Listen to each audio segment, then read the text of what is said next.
Boa noite, clã! Estamos com mais um podcast ao vivo aqui para vocês. E hoje eu tenho o prazer de convidar um dos melhores jogadores do país, na minha opinião. Ele teve um grande hit em 2017, de lá para cá teve vários outros hits relevantes. Fala bastante sobre seu lifestyle, sobre rotina de jogador de pôquer, no seu Instagram e nas suas redes sociais. Também é instrutor nos maiores times de pôquer do mundo. Hoje eu tenho o prazer de trazer aqui Alexandre Cavalito. Seja muito bem-vindo, Cavalito. E eu já vou mandar para você uma pergunta que eu venho pensando, que eu acho que vai ser bem legal, que é você falar um pouco sobre como era a sua rotina e as coisas que você fazia antes desse seu hit, se mudou muito, o que que isso possibilitou. Eu acho que tem muita gente que assiste a gente, que nos assiste aqui, que não hitou ainda, claro, que tá grindando, tá se esforçando, tá se dedicando, e vai ser legal eles terem esse feedback de como um grande jogador como você trabalhava antes de ter essa oportunidade que um grande hit dá pra gente. Seja muito bem-vindo, é um prazer enorme ter você aqui. Manda bala. Pô, valeu aí, gordinho. Te chamo de gordinho ou Eduardo? Como que eu chamo? Cara, do jeito que você Edu. quiser, fique à Beleza. vontade. Chamar de Edu. Então, bom, primeiro agradecer o convite aqui para participar do podcast. Apesar da agenda de todo mundo ser difícil, eu gosto bastante de compartilhar, de contribuir com a comunidade do poker e tudo mais. Então, acho muito legal estar aqui. E obrigado pelo elogio, por me considerar um dos principais jogadores de pôquer do Brasil. Hoje em dia isso é bastante, né? A gente tem muito jogador forte por aí. E esse negócio da rotina é bem legal, cara, porque um, uma das pessoas que teve uma influência bem positiva na minha carreira foi o Elliot Rowe, que é um mind coach famoso e ele trabalhava para Pocar. Isso ainda antes de eu viver só de pôquer, tá? Eh, e aí ele pediu para que eu criasse uma imagem, de do jogador que eu queria ser em 5 anos. E aí nessa imagem, eu falei que eu queria ser muito bom tecnicamente, eu queria ter um controle emocional, eh, muito forte, e eu queria estar numa boa forma física. E aí, essa foi uma sessão só criando essa imagem, e aí a partir dessa imagem ele falou: "Ah, beleza, então, o que que você precisa fazer diariamente para que você, seja um jogador bom tecnicamente?". Cara, preciso estudar. De alguma forma eu preciso me desenvolver, preciso aprender alguma coisa nova. Então beleza, então todos os dias eu vou estudar alguma coisa de pôquer. Coloquei na minha rotina. Ah, o que que eu preciso fazer para estar numa boa forma física? Preciso me alimentar bem, meu ponto fraco. E preciso fazer alguma atividade física, preciso mexer meu corpo de alguma forma e tudo mais, então beleza. Todos os dias eu faço alguma dessas coisas. E o que que eu preciso fazer para melhorar o meu controle emocional? Aí tem várias técnicas, né, se relacionar mais com as pessoas mesmo, eh, ser uma pessoa sociável, fazer exercícios de meditação, etcétera. E aí beleza. Também são coisas que eu posso fazer diariamente, eu posso, eh me relacionar com as pessoas, de uma forma educada, mesmo que elas não façam isso é um bom exercício de controle emocional. Eh, Meditação também é um exercício é uma coisa que eu posso fazer todo dia. Então, basicamente, essa é a rotina que eu levo, que eu defini lá com o Elliot Rowe, e nada disso mudou, sabe, depois do hit. Então porque eu ainda tenho muitos objetivos grandes e eu gosto da ideia de sempre tentar me tornar uma pessoa melhor no que eu estou disposto a fazer. Então, a minha rotina é essa, né, eu acordo cedo, o que é uma coisa que não é tão comum, assim, entre os jogadores de pôquer. Eu faço uma atividade física como uma das primeiras coisas no meu dia, né, depois de tomar banho, escovar os dentes, essas coisas, né, que, também são importantes, tá, gente? E aí beleza, e faço uma atividade física, me alimento, estudo, né, se é um dia de estudo, eu faço um estudo mais breve, até vamos supor que, tipo, você se atrasou e o horário que você ia começar a session era 1 da tarde. E aí deu, sei lá, 12h40 e você chega na frente do computador. Cara, vê uma mão de pôquer no YouTube, sabe, só pra continuar evoluindo e pra já entrar no modo do jogo, sabe. E é isso, assim, essa é a minha rotina, ela não mudou, eu tenho mais dias de estudo do que a média, mas isso foi muito por causa dos meus compromissos com coaching mesmo. Então, uma semana ideal minha são 4 dias de grind, 2 dias de estudo e coach e 1 dia off. Mas mesmo nesse dia off eu vejo alguma coisa de poker, assim.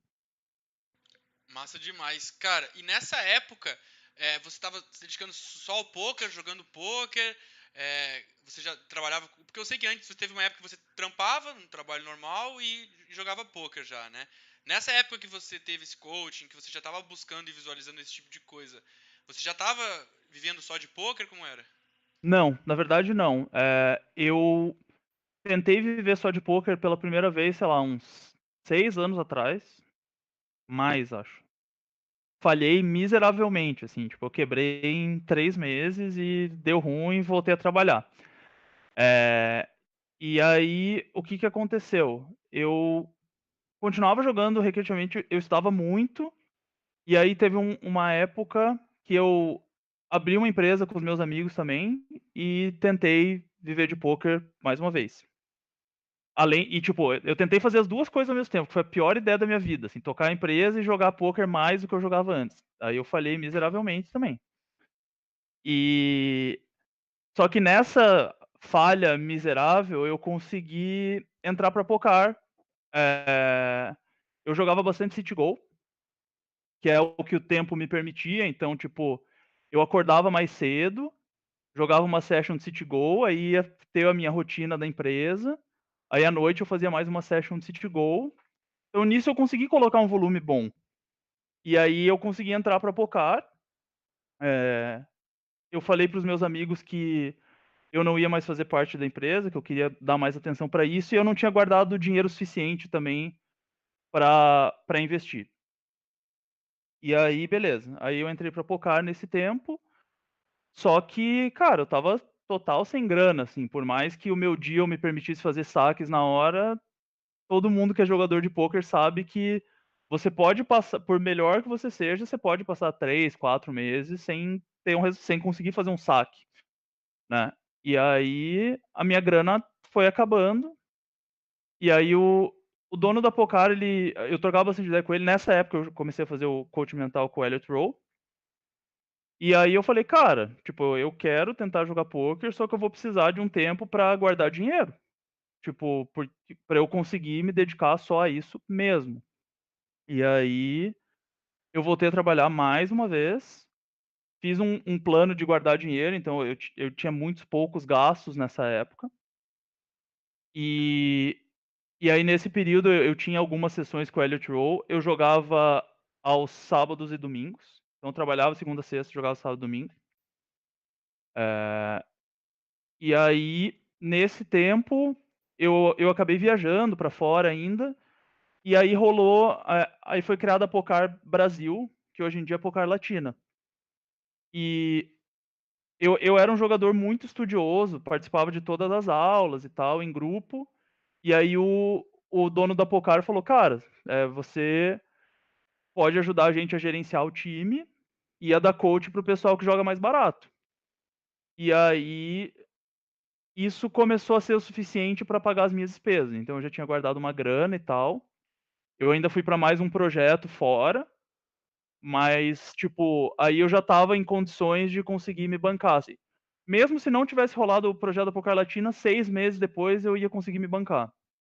Mas rolou o projeto da Pocar Latina, e aí, a partir desse momento eu consegui achar uma coisa que é o sonho de todo jogador de pôquer, né, ter uma fonte fixa de receita que não dependa única e exclusivamente dos seus resultados. E aí, a partir desse momento, me dediquei 100% ao pôquer. Isso faz 3 anos. Massa demais. Você falou várias coisas interessantes que a gente vai puxar durante a nossa conversa, Tá. mas eu queria falar agora sobre esse ponto específico que você falou, de, primeiro, vários jogadores de pôquer entram em times ou começam a tentar a vida de jogador profissional sem ter uma reserva de dinheiro, né? Sem pensar um pouco que você precisa aprender também, né? Como qualquer profissão, ninguém sai ganhando dinheiro. Decidi agora ser engenheiro, sei lá. Cadê meu salário aí? Paga aí que eu sou engenheiro. E tem essa etapa realmente, e você falou sobre a vontade de todo mundo de ganhar uma renda que não seja dependente única e exclusivamente do seu grind. Principalmente para jogadores de MTT, que tem uma variância enorme, como você falou, né? Para quem não está tão acostumado com MTT, pode ter jogadores bons com um ROI consistente lá, o cara tem 30% de ROI, e isso não significa que ele vai ganhar no período de um mês, mesmo que ele faça lá 600, 800 torneios no mês. Você acha que isso rola da galera entrar no poker, tentar ser profissional, achando que por ser poker você pode chegar ganhando já? Você vê isso acontecer nos jogadores que entram no time?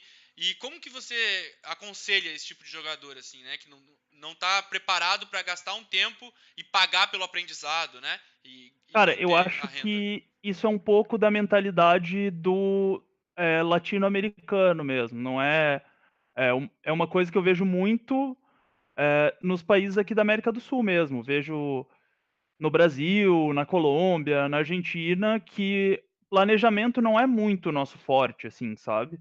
Se você perguntar para um alemão, se você perguntar para um australiano, o que que eles planejam tudo assim antes de fazer, sabe? Então, existe, por exemplo, cara, tem muito jogador bom, mesmo que esteja começando, e aí o cara vai lá e entra num time. E aí vamos supor que nesse time o deal dele é para sacar daqui a 6 meses. E pode ser que esse cara ganhe muito dinheiro. Só que ele só vai sacar daqui a 6 meses. E se esse cara não guardou uma grana para viver nesses 6 meses até ele fazer o primeiro saque dele, ele vai ter dificuldade, sabe? Então, eu acho que realmente falta, assim, essa mentalidade só de, assim, cara, pô, eu sou bom no poker e eu quero me dedicar a isso e tudo mais, então bora pro jogo, assim, sabe? E existe também muita gente que tenta dar o passo maior que a perna, daí acerta um torneio e fala, eu sou bom mesmo, então eu vou começar a jogar muito mais caro agora da noite pro dia. Isso também vai dar errado, sabe? Então eu acho que tem um pouco esse lado que eu falei da falta de planejamento, e também tem essa questão de tentar fazer move up muito rápido, sabe? Eu acho que esses são os dois principais problemas, assim, as principais dificuldades de quem tá começando. Como foi pra você os move-ups? Você fez isso? Você fez move-ups rápidos demais? Como foi essa experiência? E como tá sendo agora? Porque você tá mais consistente em torneios mais caros, né? Conseguindo jogar e bater o field de torneios mais caros e competir bem contra um field muito duro dos torneios mais caros. Como foi isso? Você realmente tentou? Vou agora meter bala aqui porque sou bom e acabou caindo do cavalo. Olha que beleza. Como Nossa, foi que como foi bom. essa subida aí pra você? É, cara, então, na verdade, como eu falei, né? No meu começo, eu cavalgava bastante no City Goals. Eu comecei no City Goal de 50 cents e tal. E aí, no City Goals, eu subi de uma forma bem consciente, assim. Só que aí eu decidi que uma vez por semana eu tinha o meu dia de MTT. Então, eu jogava City Goal ali de 3,50 e aí uma vez por semana. Na terça, o pior dia, né? Tipo, o dia mais difícil. Eu ia jogar MTT e jogava até o Big 22, sabe? E, cara, isso já era mais do que eu tinha. Era provavelmente mais do que eu tinha capacidade técnica para bater na época. Primeiro ponto. E o segundo ponto é que era muito caro. Então, tipo, se eu tivesse uma sessão ruim de MTT, era basicamente uma semana inteira de City Goal para conseguir jogar uma sessão de MTT, sabe? E aí, nisso, aí tipo, pô, mas tô jogando só terça, cara, vou jogar no domingo também, né? Aí já era, né, cara? Aí, tipo, passaram, sei lá, 3 semanas ruins, eu já tava voltando, eu já tava jogando City Gold de 50 centavos de novo, sabe? E depois de ter depositado, né? Tipo, eu cheguei. A minha banca chegou a zero, que eu lembro, assim, umas 4 vezes, né? De chegar a zero mesmo, assim. Então você aí que né? Bustou, fica tranquilo. Se você se dedicar a estudar, se planejar, talvez você consiga, né, atingir seus objetivos. Não quero prometer nada também, porque eu não sei se você vai se dedicar de verdade, né? Estamos de olho. Cara, tem muita gente aqui perguntando sobre o fato do Cavalito estar em pé. Já falou que tá de pé, já falou que joga de pé, faz tudo de pé. Por que tanta coisa de pé? Cara, na verdade, isso começou por causa de um amigo meu, o PVSS. Vocês devem vê-lo bastante nas mesas, o Paulo. Inclusive, um abraço pra ele, brotherzão. E, cara, quando eu conheci o Paulo, assim, eu vi que ele fazia muitas coisas bem diferentes, assim, né? E, tipo, ele fazia realmente alguns exercícios de meditação mais longos e tal. E pra mim, meditação é tipo, ficava ali 2 minutinhos e deu, beleza. Tipo, parei minha mente, vamos seguir o dia, sabe? E ele jogava de pé também. E eu perguntei pra ele o motivo, né, que ele jogava de pé. E aí ele deu alguns motivos, né? Primeiro, querendo ou não, a coluna fica mais acomodada, né? Principalmente para quem não tem uma DX Racer, né, gordinha? É, cara, quando você senta, tipo, a tua lombar às vezes fica meio fora da cadeira, assim. É muito raro eu falar com algum jogador de poker que joga sentado que ele nunca sentiu dor nas costas jogando esse tipo de coisa, né? E, cara, quando você sente algum incômodo físico, isso começa a mexer no teu emocional, daí você começa a ficar meio tenso. Puta, cara, que dor, tal, tá enchendo o saco. Aí, cara, pô, teu emocional já tá meio abalado de você tá com dor. Você tá levando bad beat ali na tela e etc. Cara, isso vai acabar impactando o mental, né? Então, tem essa questão do conforto físico também. E aí, tem o outro lado, né? Às vezes você tá sentado na sua cadeirinha, bonitinho, e aí você fica muito confortável. Aí bate um soninho. Também já conheço gente que já ficou meio com sono, grindando, etc. Quando você tá de pé, isso não acontece, sabe? Então, você fica mais num estado de alerta, né? Então, para mim, são esses os dois principais motivos. A questão do conforto físico. Eu falo, pô, mas que conforto, cara, você fica de pé. Adapta rápido, assim, sabe? As primeiras 2, 3 sessions de pé, eu ficava meio com dor na perna e tudo mais, né? Porque é bastante tempo jogando, 10, 12 horas. Mas depois acostumou, assim. E eu realmente sinto que o meu corpo fica numa posição melhor. E eu tô sempre alerta, né? Eu fico bem mais atento, assim, jogando. Massa demais. Tinha um amigo meu que falou o seguinte, falou, pô, tá todo mundo jogando de pé agora, acabei de pagar uma nota na minha cadeira aqui, cara. Vou ter que jogar de pé. Cara, e pra você que comprou uma cadeira bonita, compre um apoio pra pé. Se você joga sentadinho, você precisa de um apoio pra pé. Fica a dica. Cara, o Andrei fez uma pergunta, ele falou, posso tirar uma dúvida com você? Sim, espero ter ajudado. Tô zoando. Cara, tá todo mundo mandando textão nas perguntas aqui. Vamos lá, cara, vamos devagarinho. Eu vou uma pergunta, falo uma pergunta minha. O Andrei falou, Cavalito, quando você tá jogando torneio online, aquele lance de dar bet colocando uma mesma size padrão para o vilão, teoricamente, não desconfiar sobre o que você tem. Isso é um senso comum, errado, ou funciona efetivamente? Essa pergunta o Cavalito vai ficar mais deep para responder, deixar pro final essa aqui. Cara, pois é, essa é uma Essa pergunta. é Essa é uma pergunta um pouco complexa. Eu teria uma resposta complexa para ela também, tá? Na verdade, eu não quero entrar nesse. É um buraco muito fundo, assim, se a gente for entrar, tá? Mas, assim, não necessariamente você precisa ter só um tamanho de aposta para todas as situações que você encontra no poker, mas de alguma forma contra bons jogadores, tá? Se estiver jogando contra um jogador ruim, você não tem que estar balanceado de forma alguma. Você tem que tentar colocar um monte de ficha por valor e pouca ficha por blefe, é isso aí.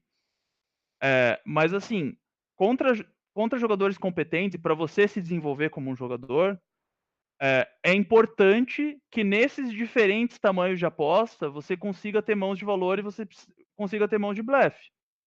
Porque aí, se em todos os seus tamanhos de aposta você tiver mãos de valor e mãos de blefe, você se torna um jogador muito difícil de se jogar contra.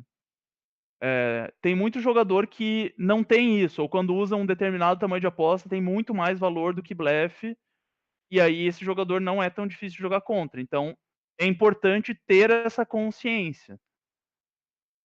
Sobre essa questão que você falou de jogadores difíceis de jogar contra, eu não botava muita fé nisso enquanto eu jogava low e mid stakes. Eu falava, como assim? Jogador difícil de jogar contra? Esquisito. Aí quando eu tentei a primeira vez fazer move up pra jogar high stakes, agora eu entendi o que os caras estavam falando. Eu lembro que eu fiz uma reta de W Cup, cara, eu não tava vendo a bola. Eu falei, o que tá acontecendo aqui, rapaz? Eu não tô entendendo Que jogo nada é que tá acontecendo. não tem nenhuma aposta de. Ou a aposta é 20% do pote ou é 2 vezes o pote, né? Não tem nenhuma aposta nesse Desagradável. intervalo. Você fala, o que tá acontecendo? Eu falei, alguém tá se divertindo aqui nesse jogo e não sou eu. Né?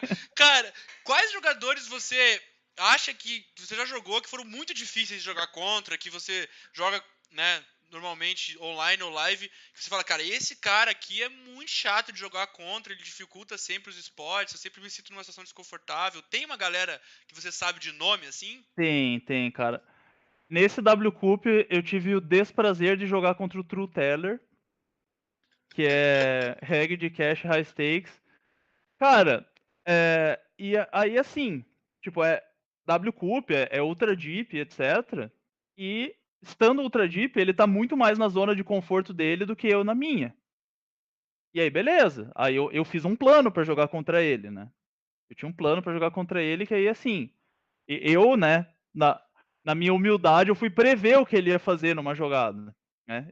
Eu abri raise ali do cutoff, e aí ele defendeu do big, né?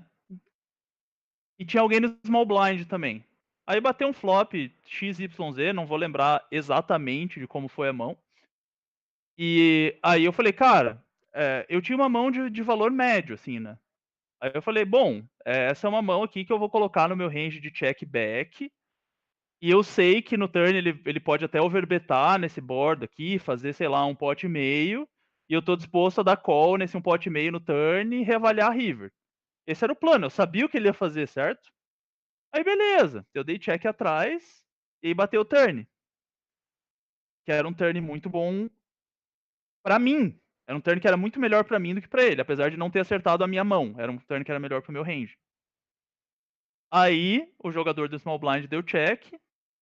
E o True Teller, como eu tinha previsto, overbetou. Só que o pot tinha 8 blinds, ele fez 21 blinds. Então ele fez tipo 2 vezes e meio o pot. Daí eu falei, ah, fold. Tipo, cara, sabe? Todas as mãos com ele era isso, assim. Teve uma mão com ele que tinha um pote de 100 blinds no river e ele betou um blind e meio num pote de 100 blinds. Essa mão até tem no. Eu fiz um tá na mão dela. É, é uma mão divertida, assim, mas, tipo, é muito louco, assim. Esse cara, tipo, era um mistério, cara. Toda vez que eu tava numa mão com ele, tudo podia acontecer, sabe? E não tinha essa de, tipo, vou controlar o pote, etc. Eu sei que em qualquer mão que eu jogava contra ele, tudo podia estar no pano no final da mão, sabe? True Teller, que é. Tem poucos jogadores que são assim. Ele é regular. Regular do jogo mais caro que tiver. Se for Holden que tá rolando cara, ele tá matando. Se for Omaha que ele tá matando. Se for 10 cartas, ele tá matando. E True Teller, ele tem uma história muito boa. Se vocês procurarem True Teller versus Nononoko, chat. Tem um chat que os dois estavam jogando o cash. E aí ele falou: Pera aí, eu preciso de um tempo aqui.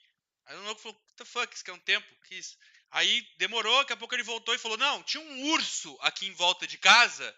E aí eu tive que fechar tudo aqui e tal. Aí eu não falei: Como assim um urso, cara? Ele falou: Não, aqui é normal, rola, tá de boa, vamos jogar, bala, jogo. Então o rapaz tava como? Matando no jogo contra o urso, né? Aí prever esse rapaz foi um pouco complicado, né? Como é que você vai jogar contra um cara que ganha até do urso, né, cara? Isso, Tipo, é bem exatamente. difícil.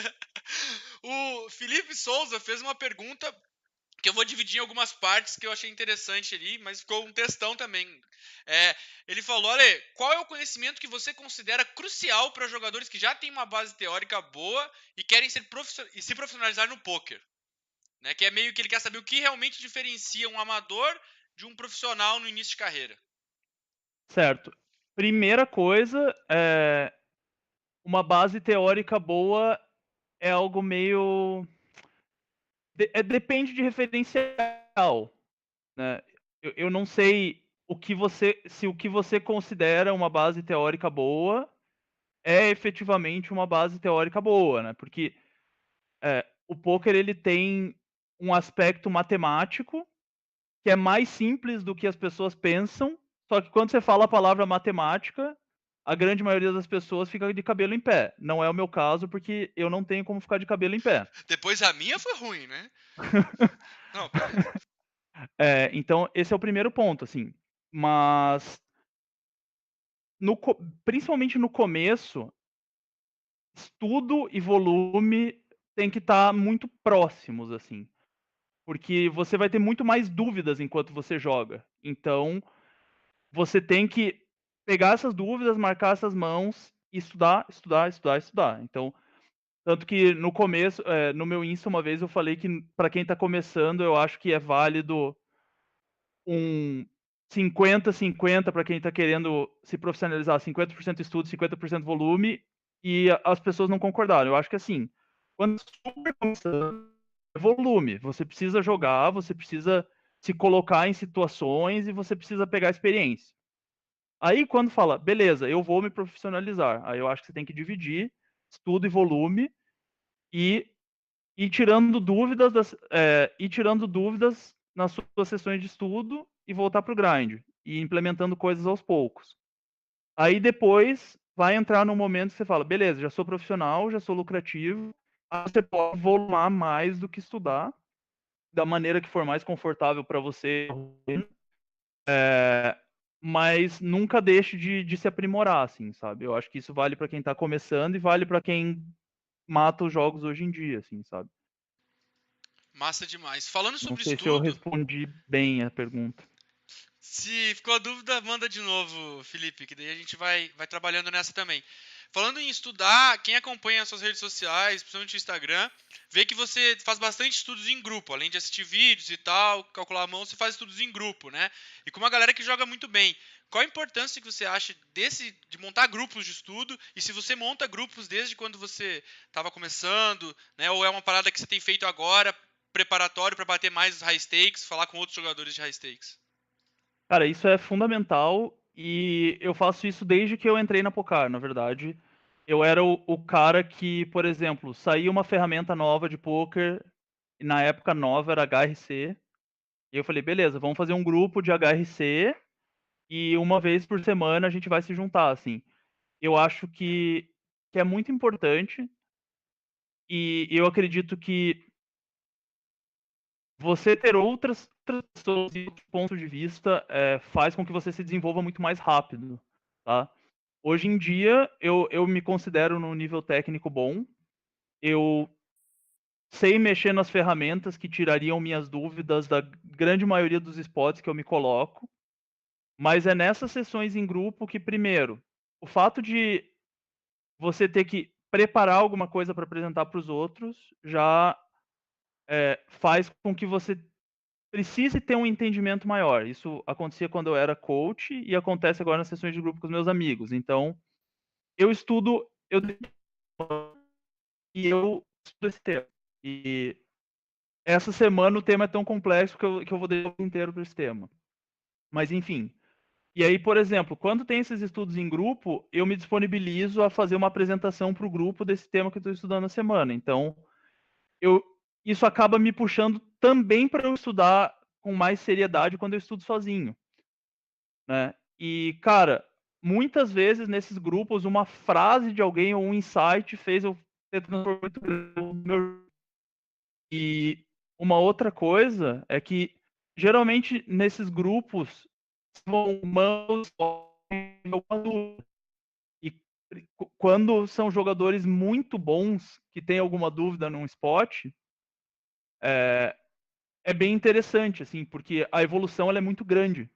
E às vezes, por exemplo, eu coloco uma mão que eu joguei contra o True Teller lá, e aí de repente a gente consegue construir uma estratégia de overbetar 2 pots e meio no turn. É, é uma estratégia que tá fora da minha zona de conforto, sendo que eu jogo regularmente contra os melhores jogadores do mundo. Então imagina quando eu estiver jogando contra um reg que não estuda tanto, ou quando eu tô jogando contra um jogador que não é tão vencedor, assim, sabe? Imagina a dificuldade que ele vai ter para enfrentar esse spot, sabe? Então, eu acho que os estudos em grupo são fundamentais. E uma coisa que é muito comum é você ter mais vontade de grindar do que de estudar. Mas quando você assume um compromisso com outras pessoas, eu considero estudo muito importante e eu considero relações humanas muito importantes. Então, quando eu assumo um compromisso de estudar quase todos os dias com um grupo diferente de pessoas, isso faz com que eu dê a devida importância para o estudo, assim, sabe? E eu garanto que toda semana eu vou me desenvolver. Massa demais, cara. E aí, eu também concordo, eu sempre participei de grupos e acho que é um jeito muito bom de trabalhar. E aí tem uma pergunta, você falou sobre softwares, sobre essa vontade de descobrir os softwares e aprender mais. E aí o Leonardo ele fez uma pergunta que foi a partir de qual momento você começou a usar, ele falou especificamente o PeoSolver, mas enfim, os solvers no geral, né? E a minha pergunta para você lançou, você ficou louco também? Falou, caraca, isso aqui é muito louco, eu quero nerdar absoluto aqui. E como foi a sua experiência das primeiras vezes? Porque eu tive uma experiência de ficar louco, e depois de ficar louco, perceber, não estou entendendo nada, aí depois de começar a entender, falar, peraí, mas não é bem assim, né? Eu preciso traçar uma estratégia que eu consiga executar. Como foi para você a introdução do solver no seu estudo, e como é hoje para você? Então, primeiro responder a pergunta do. Peraí que eu tô com a página aberta aqui. Do Andrei. Cara, desde o meu começo, assim, eu busco as ferramentas, né? No começo era só o Hold'em Manager mesmo. Hoje em dia eu nem uso mais, eu uso o Poker Tracker 4, né? E eu sempre buscava, assim, falava, cara, isso aqui é importante para eu me desenvolver, isso aqui tem informações dos adversários e tal. Então eu buscava ficar olhando as minhas mãos lá. Aí eu ouvi falar do Flopzilla. E pro momento que eu estava vivendo na minha carreira, eu saber o que cada flop conecta com o range do cara era muito importante. Então, eu passei um tempo no Flopzilla. Aí depois surgiu o HRC, que era uma ferramenta que eu sabia o que eu tinha que rechovar, o que eu tinha que pagar o win das outras pessoas e tal. E, cara, é, até hoje eu acho essa a ferramenta mais importante para você se desenvolver como um jogador de torneio. Porque você é um jogador de torneio, você está sempre jogando ali naquela casa dos 20 a 30 blinds, e querendo ou não, você saber o que dá raise fold, o que dá tribet fold, o que dá raise steal, o que pagar os all-ins, aumenta absurdamente a tua lucratividade. Muito mais do que saber qual combo que você tem que dar check raise contra uma delay de c-bet, que é o que você vai achar no PeoSolver, sabe? E aí, o PeoSolver especificamente, desde que ele saiu, eu comprei logo que saiu, e era bem caro para mim na época, mas quando eu vi em algum vídeo da Run It Once, na época, o PeoSolver, eu fiquei maluco. Assim, eu falei, cara, tá aí, a solução pro poker, pronto. É só eu estudar isso que já era. Tipo, tá resolvido. E eu comecei muito errado, que nem você falou. Primeiro que as minhas árvores eram horríveis, assim, tipo, muito mal montadas. E segundo que, antes o que eu fazia, né? Quando eu tinha alguma mão de dúvida, que eu marcava, eu olhava ou no Flopzilla ou no HRC, ou fazia uma árvore no Crev. Aí depois que surgiu o Pio, acabou. Eu montava a mão no Pio, olhava a resposta que o Pio dava, então beleza, é assim que eu preciso jogar essa mão, tchau. E isso é errado por alguns motivos, né? Tudo bem, isso me fez ter um conhecimento estrutural do poker muito forte, saber como construir os meus ranges, quais combos deveriam estar em qual lugar e etc. Só que só que a população não joga GTO. Pô, e por população, eu não tô falando o reg médio, o reg fraco. Cara, ninguém joga GTO. Tipo, você olha os alemães jogando, eles streamaram um tempo, eles jogam próximo do GTO em alguns spots, mas ninguém joga. Então, se você tiver, por exemplo, no River, especificamente, você pega Street River, o PeoSolver, ele não ganharia o torneio do clube aqui, mas nunca ganharia o torneio do clube. Porque, tipo, ele não vai encontrar aqueles blefs, ele não vai encontrar aqueles sizes, ele não vai encontrar aquelas frequências, sabe?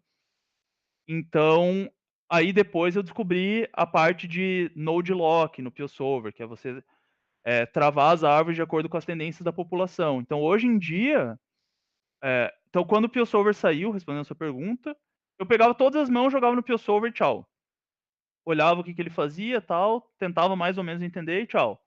Hoje em dia, como eu falei, eu tenho um tópico por semana, então o da semana passada não era um tópico muito bom para PioSolver, que era ICM pré-flop. Então, tipo, não fazia tanto sentido usar o PioSolver para isso. Mas na outra semana era lead turn, né? E principalmente probe, não donkey bets. E aí o que eu fiz? Eu peguei várias mãos, vários boards, e aí eu rodei primeiro a solução PioSolver, e aí junto com um grupo de pessoas, eu peguei, beleza, mas o que vocês acham que a população faz nesse board aqui? E aí o PioSolver ele dá uns raises que você nunca, cara, nunca vi ninguém dar até hoje, assim. Nos meus 20 mil torneios jogados de poker na vida, eu nunca vi, entendeu? Aí eu tiro isso do PioSolver e consigo construir uma estratégia. Uma coisa que eu gosto muito de fazer, assim, sempre que alguma jogada me tira da minha zona de conforto, eu tento entender a jogada e implementar ela no meu jogo também. Eu acho que esse é o caminho pelo qual eu evoluo mais rápido. Então, jogar um pouquinho ali com outro Teller, tomar umas overbet, melhorou o jogo bastante. Você falou, cara, agora eu tenho bastante coisa pra ver aqui. Esse desgraçado acabou comigo, agora eu tenho um monte de coisa pra ver aqui. Eu- Massa, bem massa. Cara, o Marcos fez uma pergunta. Marcos, eu acho que o Cavaleiro já respondeu essa pergunta. E para todo mundo que tá chegando agora e não pegou o início, né, e não pegou as primeiras coisas, esse programa vai estar no site do Mais Poker, né? Então, até o final da semana ele vai ser upado no Mais Poker. Você entra no Mais Poker, todos os outros podcasts estão lá também. Então, quem quiser assistir um podcast que não pegou inteiro ou quiser rever um podcast, entra no site do Mais Poker e pode assistir por lá também. Beleza? E falando sobre publicação de podcast, eu e o Cavalito estavam conversando antes, e o Cavalito revelou, né, que em breve ele pretende trabalhar com o YouTube ali, fornecer um pouco de conteúdo para o YouTube, na verdade, né? Não tinha que ser trabalhar com o YouTube, parece que o cara vai virar YouTuber agora, acabou o poker e tal. Recebidos da semana. Oi meninas, hoje com vocês, Poker Tracker 4. Não, essa vontade de gerar conteúdo, de gerar informação, que é algo que você tem, e eu acho muito legal, e me identifico com isso. Eu queria que você. O que você vai falar, né? O que você pretende falar e quais são as coisas que você acha importantes serem ditas que você ainda não teve oportunidade de Alô? falar? Acho que caiu. Alô? Alô? Tô aqui. Que isso? Ficamos sozinhos, provavelmente a internet do Cavaleiro caiu. Só me confirmem aí no chat se tá rolando, se tá ao vivo aí, se vocês estão me ouvindo. Oi, Que o oi, oi. Cavalito tá voltando em breve. Voltou, tá aí. Foi rápido. Aham. Veio a galope. Eu não sabia se tinha sido aí ou aqui. Cara, Não, então. entrei na outra internet aqui. Massa, Mas beleza. eu cheguei a ouvir a pergunta, tá? Cheguei a ouvir a Então manda pergunta. bala. Então, assim, na verdade, depois do meu principal resultado online, as pessoas começaram a me seguir bastante e começaram a me pedir dicas, assim, né, sobre estilo de vida, algumas dicas estratégicas de poker e etc. E aí, cara, basicamente, assim, eu tento compartilhar bastante no meu Insta. E muitas pessoas já vieram falar comigo pelo Insta mesmo, que mudaram alguns hábitos por minha influência e etc. E isso me deixa muito feliz, assim, sabe? Só que, ao mesmo tempo, eu acredito que eles querem muito essa parte técnica, e justamente essa parte técnica é uma que eu não consigo dar conta pelo Insta, né, cara? Porque, tipo, geralmente eu posto uma mão ou a minha session rolando. Aí alguém fala, cara, mas por que você jogou essa mão desse jeito, etc, etc, etc. Como tem muita gente que me segue no Insta, se eu começar a. Tanto que pessoas que estão vendo, que provavelmente me perguntaram sobre uma mão específica, geralmente a minha resposta é: ó, eu vou responder essa mão, mas eu vou pedir para você não me mandar mais mãos, porque, tipo, hoje em dia tem mais de 8 mil pessoas lá no meu Insta. Então, se 10% das pessoas me mandassem mãos e dúvidas técnicas de poker, eu não ia conseguir fazer mais nada, eu não ia conseguir mais grindar, não ia conseguir, eu ia ficar só respondendo as outras pessoas. Então, por esse canal do YouTube, eu vou. E já me elogiaram muito também quando eu faço tá na mão, essas coisas que eu tento explicar de uma forma um pouco mais detalhada. Então, através desse canal do YouTube, eu vou falar sobre o meu raciocínio de algumas mãos, principalmente as polêmicas, e eu tenho bastante. E também passar alguns conceitos de pôquer, tanto para quem está começando, alguns conceitos técnicos, quanto alguns conceitos não tão técnicos, que nem você falou, rotina, planejamento, organização, alimentação, etc. Então, eu acredito, tinha usado aquele Instagram TV até para fazer algumas dessas coisas, assim. Só que eu acho que o YouTube é um canal muito mais acessível. A pessoa não precisa me seguir para conseguir consumir esse conteúdo. E dessa forma eu consigo gerar algum valor para a comunidade do poker, assim, porque ao mesmo tempo que eu me sinto um pouco mal não respondendo o cara que vem me perguntar, o que, que eu faço? A mão na reta final de um torneio, etc, etc, etc. Ao mesmo tempo eu sei que se eu fizer isso, eu vou estar gerando valor só para ele e isso não vai ser tão legal para mim. Então, eu vou usar o YouTube para gerar um conteúdo técnico mais acessível para eu conseguir atender essa coisa que pelo Insta eu não consigo, sabe? Massa demais. Estarei lá assistindo sempre que der o que você Massa. postar. E quando o Cavalito lançar o canal no YouTube, você aí que tá assistindo agora e fala, pô, Cavalito nem me respondeu, queria tanto saber o que fazer aqui com essa mão. Você vai lá e dá um monte de like, se inscreve no canal dele, comenta um monte, dá feedback falando, caraca, Cavalito, você explicou essa mão de um jeito brilhante. Que isso é importante para que a gente continue fazendo esse trabalho de oferecer, para saber que a coisa está dando certo, que vocês estão gostando e que tá funcionando. Então, não vacila. Se você aprendeu a mão com o Cavalito, dá like lá, rapaz. Presta atenção. É o seguinte, cara. Você falou que várias vezes foi elogiado sobre o tá na mão, de explicar. Você recebeu um elogio do André Acari esse ano, quando ele falou sobre jogadores que ele acreditava que poderiam ser, não mais promessas, mas jogadores que poderiam estar rodando o circuito live, batendo torneios caros, né? Como você se sente em relação a isso? E quais são as suas expectativas para esse jogo caro, para esse jogo live, que provavelmente esses jogos são um dos mais difíceis também, ali tirando os online de séries muito caros, né? Esses jogos de high roller, super high roller, tem um field muito duro. Como que você se sente para esse ano nesse aspecto? E talvez tenha caído de novo. Cavalito, opa, deixa eu puxar para mim aqui, tá aparecendo minha cara. Aí, beleza. Foi, voltou, cheguei, mas tô saindo fora. Cara, você conseguiu ouvir? Eu Cara, eu falei o quê? mudei. da- Você falou da Kari e falou dos Super High Rollers. Exatamente, falei isso, do elogio do Akari pra você e sobre a sua expectativa para jogar os torneios caros, para jogar o circuito live, né? Pra enfrentar esses fios bem duros. Como é que você planeja seu ano? Cara, foi incrível, assim, esse elogio da Kari. Eu fiquei até emocionado, assim, quando eu li a entrevista, porque, cara, tipo, basicamente eu comecei a trabalhar mais voltado pro live 1 ano e meio atrás. E, cara, quando eu tava começando a jogar, eu vi o Akari, vi o Decano, falava, nossa, que massa, cara, esses caras estão ganhando bracelete lá em Vegas e tal. Quem sabe um dia eu vou jogar a World Series em Vegas e não sei o que, sabe? E, cara, eles são indiscutivelmente ídolos do poker nacional. E aí, ano passado, o Decano me chamou para um grupo de estudos, né? Isso foi uma coisa incrível, assim, para mim. E aí, pô, esse ano começando, primeira vez que eu fui pro PCA, que era um torneio que eu sempre sonhei. E aí, no final, a Kari fez esse elogio.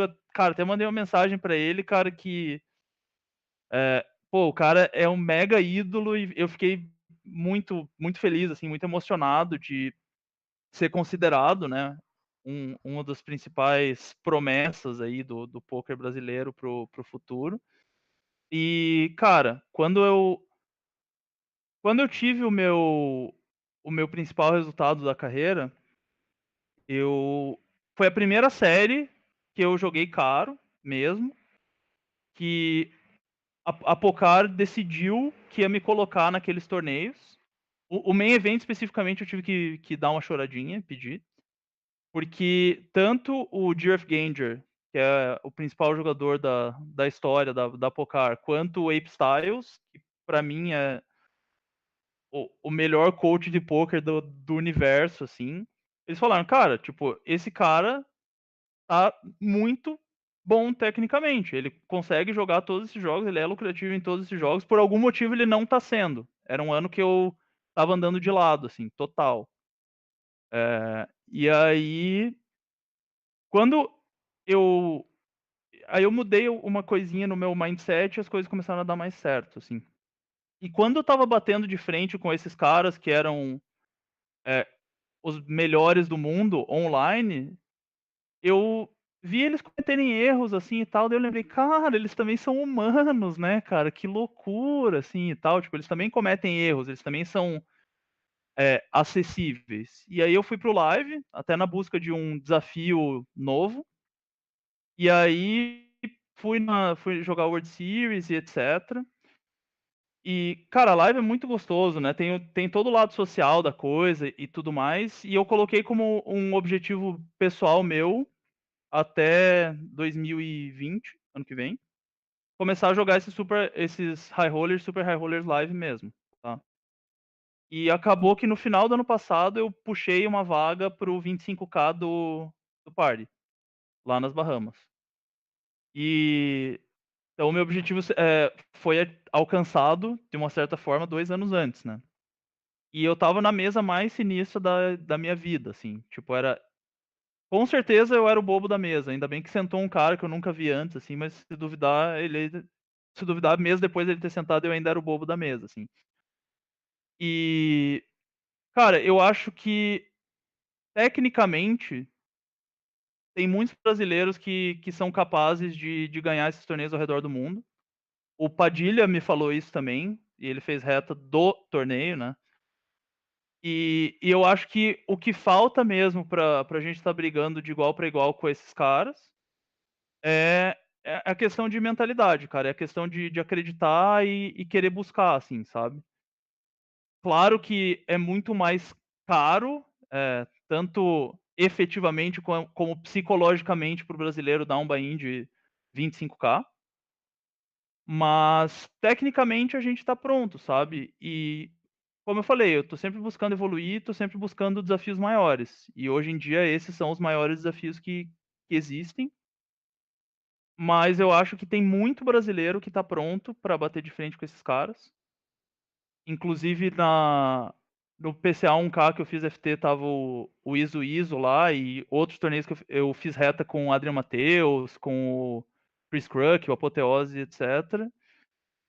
E, cara, além de tecnicamente eles são muito bons, mas não é nada assustador, eu acho que emocionalmente eles têm alguns problemas, assim, sabe. Problemas que eu digo é tipo assim, você já deve ter escutado isso de alguns jogadores, mas, por exemplo, um cara que é muito técnico, então você pega o Chris Kruk, por exemplo, não tô falando que ele é assim como pessoa, assim, sabe, mas ele é um cara que vai analisar uma mão e falar: "Cara, esse cara nunca poderia ter feito essa jogada", que é uma jogada que do ponto de vista técnico não é a ideal, sabe. Então e o brasileiro ele é mais respeitoso nesse sentido também. Então eu acho que só depende da gente, é um objetivo que eu tenho. Eu espero que outros brasileiros também tenham esse objetivo, porque basicamente, eh, e os resultados das séries online mostram isso, a gente tá pronto pra batalhar nesses fields, assim, só falta a gente efetivamente ir lá brigar, sabe. Massa demais. Cara, muita gente perguntando: "E a stream? Vai ter stream? Amanhã tem stream? Tô doido pra ver stream". Cara, você já vai estar planejando começar a fazer mais streams, né? E mostrar pra galera um pouco mais do seu jogo.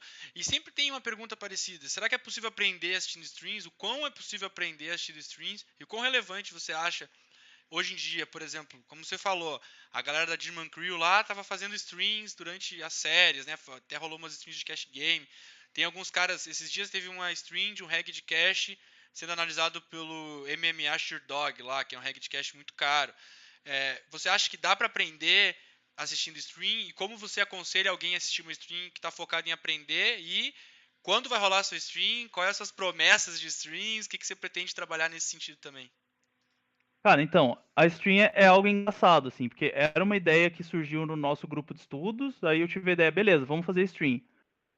de alguma forma, mais gente ficou sabendo e começaram a me cobrar, assim. Eu falei, cara, tipo, gosto da ideia, vou fazer stream. Como eu tenho vários compromissos, tanto de jogo quanto de time, de poker e etc., é muito difícil eu ter agenda pra ser aquele cara que vai streamar muitas vezes por semana. Por mais que eu gostaria disso, assim. Como eu tenho jogado limites muito altos, eu acho que se isso de alguma forma tirar a minha concentração, eu realmente devo fazer com uma frequência pequena. Amanhã vai rolar stream, a partir das 15 horas, horário de Brasília, que tem alguns lugares que estão com. Que tem alguns lugares que não estão no horário de verão, então acho que é importante ressaltar isso.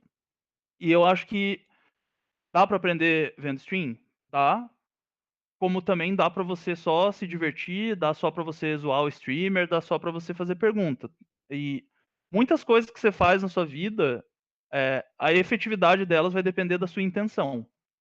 Então, se a sua intenção é aprender, presta atenção nos detalhes, presta atenção nas coisas que eu levo em consideração quando eu vou jogar uma mão, presta atenção quando eu falar de algum outro adversário e de alguns detalhes da estratégia dele, presta atenção nisso, assim, sabe? Faça anotações, tenta prever as jogadas. Eu vou, para me comunicar melhor com as pessoas e poder ser mais específico em relação às minhas estratégias, eu vou deixar uma tela no stream. Então tenta prever as jogadas. É uma tela só, sabe? Então fala, pô, agora eu acho que o cavalito vai tribetar e vai usar esse sizing. Aí eu dei call só. Ou eu tribetei e usei um sizing maior. Por que que isso aconteceu? Faz pergunta, esse tipo de coisa, assim, sabe? Depende da sua intenção e da sua interação. As ferramentas estão lá, a mesma coisa. Tipo, dá para eu ver um vídeo de poker e não aprender nada, né? Depende da minha intenção ao ver esse vídeo. Tipo, dá para eu ver uma mesa final e só, tipo, uma mesa final que eu não sei o resultado e só ficar chamando as cartas no flip, sabe? Depende da intenção de vocês e eu garanto que eu vou fazer a minha parte para responder o máximo possível. Eu vou estar numa session, né? Então vão ter outras 5 telas que não vão estar no stream. Então pode ser que em alguns momentos o negócio fique meio caótico e eu não consiga responder os detalhes, mas é só perguntar que no que tiver na minha capacidade eu vou tentar passar o máximo de informação para vocês. Então fica a dica para você que quer aprender, você vai ver as cartas do cara e ele vai explicar por quê. Se isso não é o coaching, né? Cara, então, porra, aproveitem, né? Aproveitem. Cara, você falou sobre a questão de pode ficar caótico. Quantas telas você tem jogado hoje, né? Agora que você está jogando mais caro. E como é o seu rendimento em relação ao número de telas? Cara, o meu número ideal de telas é 8, tá? Eu tento manter um mínimo de 6 telas e um máximo de 12, mas eu sei que o ideal é 8, que cabe bonitinho no meu outro monitor e que eu consigo dar a devida atenção para toda a action e não ficar entediado e realmente parar e pensar os spots, sabe? Se eu coloco 12 telas, vão ter spots que eu não vou pensar muito. E se eu coloco, tipo, 4 telas e às vezes eu fico meia hora card dead, fica meio chato a session. Então acho que 8 é o número ideal. E, de novo, eu acho que depende da intenção. Por exemplo, vamos supor que você vai implementar uma coisa nova no seu jogo. Cara, você vai implementar uma coisa nova no seu jogo, joga 6 telas. E aí você consegue colocar atenção máxima nesse negócio. Entendeu? Aí, vamos supor que você quer ou precisa volumar. Beleza, coloca 12 telas. Só que se conheça o suficiente para saber que a partir de um determinado número de telas, o seu desempenho vai diminuir e você não vai tomar as melhores decisões.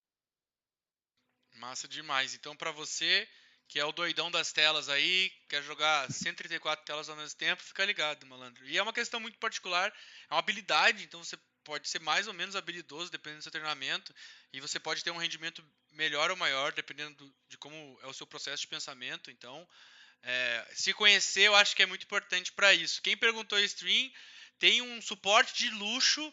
Renato Caneoia tá mandando ali a stream. Caneoia que será invitado pro podcast, né? Não vai escapar desse ano aí.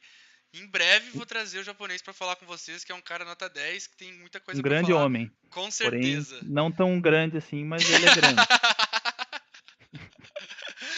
Mas Cara, só tem uma coisa manda bala. referente a telas que eu acho que é importante mencionar. Tem muita gente que fala que, tipo, joga 20 telas e isso não diminui a qualidade do jogo, mas essa pessoa nunca jogou 6 ou 8 telas. Então, recomendo fazer testes. Isso não é só para quantidade de telas, para qualquer coisa que você for fazer na vida, ou se você ouvir uma estratégia mirabolante e quer implementar no seu jogo, tipo, sempre faça testes, cara. Tipo, pega um dia, e joga 8 telas. Veja como você se sente jogando 8 telas. Ou o outro cara também, o cara que só jogou 8 telas a vida inteira, nunca jogou 15 para ver a loucura acontecendo. Cara, coloca 15 telas, faz um teste, sabe?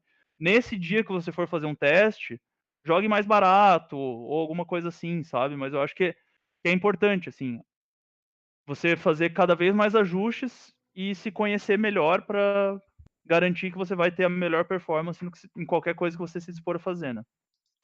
Massa demais. Tem uma pergunta interessante do Carlos Vinícius. Ele falou: em qual jogo que você tem o melhor desempenho? São os turbos, KOs, torneios regulares sem KO? Você tem algum formato de torneio que você se sinta mais confortável jogando hoje?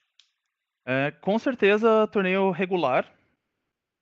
E eu vou um pouco além, assim, tanto que eu falei que tem um tema que eu vou estudar esse mês, que é PSKO. Vou passar o mês inteiro estudando PSKO, porque PSKO, pode perceber isso. Você fala com os melhores jogadores de poker que você conhece sobre um esporte de PSKO, e a resposta dele vai ser: Ah, eu acho que. É muito difícil você encontrar uma pessoa que tenha 100% de segurança no que está fazendo no PSKO. Não. Ah, o cara chovou 27 blinds. O range que eu tenho que dar call é exatamente esse. Ou tipo, cara, eu tenho uma situação de bluff catch aqui no river, só que o vilão tem mais ficha do que eu. O que eu faço? Aí a resposta é: eu acho que tal coisa. Então, eu acredito que PSKO é uma parte do jogo que muita gente tem a melhorar, e eu tô disposto a fazer isso. Então eu prefiro o torneio regular mesmo, que as coisas que eu estudei são coisas que eu posso aplicar diretamente a torneios regulares. E eu gosto de torneio mais deep no geral. Então, gosto de freeze outs, gosto de torneio vermelhinho, azulzinho, a cor que for ali, dependendo do site. Esses são os torneios que eu gosto mais de jogar. E principalmente os torneios de série, que são ultra deep e dão margem para você errar, acertar, errar, acertar, errar, acertar. Mas o negócio é que as cores dos sites funcionam pra caramba, né? Porque pega todo mundo. Pega o reggae, pega o recreativo, todo mundo Claro. gosta de jogar o coloridinho. No time, às vezes o cara fala, ah, eu queria jogar mais uns vermelhinhos aí, né? Chama, gosta mesmo, o pessoal gosta do jogo ali. Cara, é muito massa os KOs também, que é uma implementação não tão recente, mas que tem um volume muito alto de jogos, né? E além disso, é um. Ele tem uma fatiada do price direto ali, né? Que você não vai ter acesso, não importa o que você faça. E isso já diminui um pouco o ROI, aí você não ter certeza também sobre todas as coisas que estão acontecendo, ter muita dúvida, vai diminuir mais ainda. Então eu acho Exato. que realmente parece uma boa mergulhar nos KOs. Pra quem quer, pô, não sei nada de KO, gordinho, que agora que eu faço? Não tô no grupo de estudos do Cavalito. O que eu vou fazer? Assista a stream do Cavalito e Sensei Poker, Daniel Almeida tá fazendo estudos de KO, postou várias coisas de torneios, análise de mãos e algumas ferramentas usadas para torneios KO. Então lá você vai poder encontrar essa ferramenta e esse conhecimento. Mais uma vez eu aqui indicando Daniel Almeida, que na minha opinião é um dos melhores Que instrutores de homem. poker do Brasil. Que homem, que homem. Já tive o privilégio de assistir algumas aulas dele. Né? Excelente, né? Não sou bobo, né? Chamei ele para dar coach no time. Aí E sim. mas essa questão do PSKO é até a minha recomendação, assim, para quem não sabe o que estudar agora. Cara, vai estudar PSKO, sabe? É uma parte bem relevante da grade e tem que fazer muito mais ajuste do que você imagina. Tipo, porque tem ICM toda mão. Então, se você tem menos ficha que o adversário, você deve construir a sua estratégia e seu range de uma determinada maneira, tanto pré quanto pós-flop. E que se você tem mais ficha, a mesma coisa, sabe? Então, fica a minha recomendação. Estudem PSKO. Uma dica boa, uma dica boa. O Vinícius falou, quando que vou criar o Pio sobre o Kyo? Cuidado que essa pergunta esconde características perigosas, hein? De buscar no PeoSolver a solução das coisas. Aí cuidado, que isso aí pode dar É, tem, problema, hein, Vinícius? Fica ligado nisso aí, hein? tem Cara, gente que faz isso, é complicado mesmo. isso, eu como vítima de mim mesmo nessa situação, gosto de aconselhar todo mundo para ir com calma. Tem muita coisa que você tem que saber para analisar bem a ferramenta. Você tem que ler o manual. As melhores dicas que eu dou para qualquer pessoa, leia o manual. O PeoSolver, no caso, tem vários vídeos no YouTube explicando várias funções e como usar e tal. É muito importante você saber o que você está usando, né, para poder usar. Cara, eu queria agradecer muito a sua presença aqui. Foi um prazer enorme, muito legal sempre trocar ideia com você. Você trouxe vários temas e várias coisas interessantes. Vai voltar, como eu falei, a gente estava conversando antes. A cada encontro que a gente tem aqui, a gente pode ir mais deep no próximo, né? Isso significa que no próximo encontro a gente pode falar sobre coisas mais deeps e trocar mais ideias sobre outros assuntos também. E o meu pedido é que você encerre com é, um conselho, ou que nem você falou de estudar o PSQO, justamente para a galera que está jogando low stakes, que está subindo para o mid stakes, que é boa parte do nosso público e com certeza é a galera que eu me identifico mais, porque é uma trajetória que eu tive, uma trajetória que você teve, e normalmente quem busca ouvir você falar, né, aqui pelo podcast, o público que quer ouvir os regs bons falar, quer alguma coisa para levar consigo, assim como a gente levou, né, de vários jogadores, Ah, e dar essa ideia para a galera e falar quem são as pessoas que te inspiram hoje, que eu acho que é muito legal para as pessoas seguirem também essas pessoas e ouvirem de quem inspira você. Eu acho que é sempre interessante a gente saber quem inspira nossos ídolos, né? Então, manda bala. pô, legal, cara. Eu vou deixar como conselho para vocês aquilo que eu falei com você quando a gente estava testando o stream, né? Se você quer ser um profissional de poker, trate o poker como uma profissão. Tem muitas pessoas que largaram o trabalho para perseguir o sonho de viver jogador de poker e não gostavam do trabalho, mas acordavam 6 da manhã para ir trabalhar. E aí viram jogador de poker e começam a acordar 2 da tarde, sabe? Falam que não tem tempo para estudar e grindar da maneira que gostariam, assim. Então, só depende de vocês, sabe? Para chegar onde vocês quiserem. Eu jogava City Gold de 50 centavos, como eu falei, e hoje em dia eu tô jogando torneio de 25K ao redor do mundo. Mas eu, desde o começo, tive essa consciência de tratar o poker como um trabalho e saber muito bem aonde eu queria chegar e o esforço que eu estava disposto a colocar para isso. Então, não faz nem sentido, né? Você pensar que, pô, para fazer uma coisa que você não gosta e quer parar, você se dedica mais do que para fazer uma coisa que você realmente gosta. Muita gente tem como sonho ser jogador profissional de poker, né? Então, eu acho que esse é um dos conselhos mais válidos que eu poderia dar agora. Referências e ídolos, eu tenho bastante gente mesmo, assim, sabe? É, inclusive gente que não é do poker, gente que não tá mais aqui. Por exemplo, o Ayrton Senna é uma baita referência, os caras como o Kobe Bryant. Basicamente, assim, todas as pessoas. Um outro conselho que eu já vou dar, que vai sair com essa frase, assim. Todas as pessoas que têm muito sucesso, isso aconteceu por algum motivo. Pode ser que ela tenha tido sorte em algum momento, mas tipo a sorte favorece quem está bem preparado. Então, quando você começa a estudar pessoas de sucesso, você vai lá ver Kobe Bryant, você vai ver o Steve Jobs, você vai ver esses caras. Essas são pessoas que é, elas realmente queriam chegar onde chegaram, estavam dispostas a se esforçar para chegar lá. Deixo uma recomendação de filme que eu postei no meu Insta uma vez, que é o Rudy, que foi um filme recomendado pelo Kobe Bryant, que fala sobre um cara que tinha um sonho e estava disposto a fazer tudo para chegar lá, sabe? É bem legal também. E aí, mais algumas referências, né? Quem me segue sabe que eu sou praticante do The Rose Method e tive o privilégio de fazer uma mentoria pessoal com o De Rosão, né? O professor De Rose. Então, ele é uma das referências que eu tenho. Eu tenho referências muito próximas também. Minha mãe é um exemplo de pessoa que batalhou bastante também para conseguir a vida que a gente leva. Cara, e eu admiro muito as pessoas que eu tenho ao meu redor, assim. né? Admiro a minha namorada, admiro meus amigos, o Cani que está aí no chat, o PV que eu falei antes, o Gabs, o Luiz Duarte, sabe? Os meus amigos, as pessoas que são próximas a mim, são pessoas que são referências, são pessoas que eu admiro. Então, se eu ficar só falando das minhas referências e pessoas que admiro, vai mais um podcast aí. E falando disso, acho que o último conselho de hoje, né? Cerque-se de pessoas que você admira e cerque-se de pessoas que ou querem que você chegue aonde você quer chegar, ou que também querem chegar ao que você vai chegar, porque não tem nada mais verdadeiro que nós somos a média das pessoas que mais convivemos, né?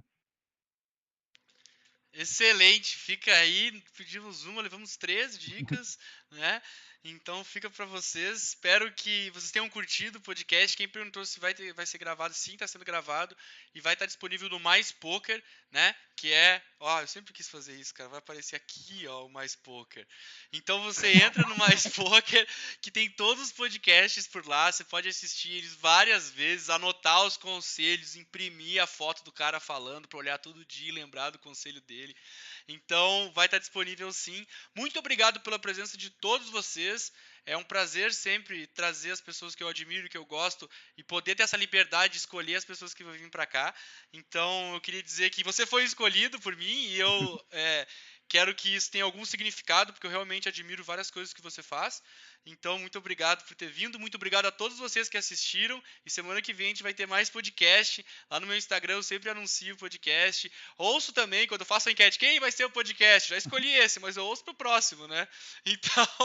Então deem o feedback, é bem importante. Muito obrigado a todos e a gente se vê semana que vem. Valeu, galera.